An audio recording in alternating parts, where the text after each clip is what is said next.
சிறகடிக்க ஆசை சரியில்ல. அடுத்த வர எபிசோட்ல நம்ம மீனா இருந்துட்டு ரோகிணி கிட்ட போயிட்டு அந்த விசிட்டிங் கார்டை குடுத்து அவங்கள போய் நேர்ல பார்க்க சொல்றாங்க.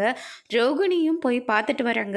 மீனா சொன்னதுனால தான் உங்களுக்கு இவ்வளோ பெரிய ஒரு வாய்ப்பை நான் உங்களுக்கு குடுக்குறேன். நல்ல குவாலிட்டியான எல்லாத்தையும் குடுத்துடணும் அப்படின்ற மாரி வந்து சொல்லிறாங்க.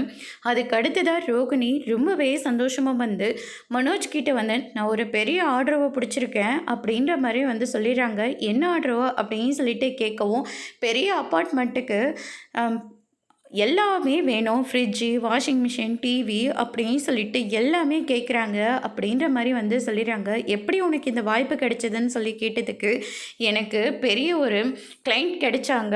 அவங்க மூலயமா தான் எனக்கு இந்த வாய்ப்பே கிடைச்சது அப்படின்ற மாரி வந்து சொல்லிடுறாங்க. அதுக்கு அடுத்து தான் மனோஜ் ரோகிணியும் விஜயா அண்ணாமலை காலில் விழுந்து ஆசீர்வாதம் வாங்குறாங்க.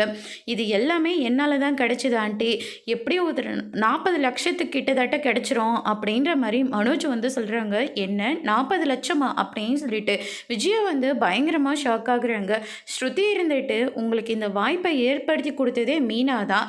ஆனால் அவங்க தான் இந்த மாதிரி செஞ்சாங்கன்னு சொல்லாமல் எல்லாத்தையும் நீங்கள் தான் செஞ்ச மாதிரி எல்லாருக்கிட்டேயும் உங்களை பற்றி மட்டும்தான் பேசுகிறீங்க, மீனாவை பற்றி எதுவுமே பேசவே இல்லையே அப்படின்னு சொல்லிட்டு ஸ்ருதி வந்து கேட்கவும், ரோகிணி இருந்துட்டு எதுவுமே பேசாமல் அங்கேருந்து கிளம்பி போகிறாங்க.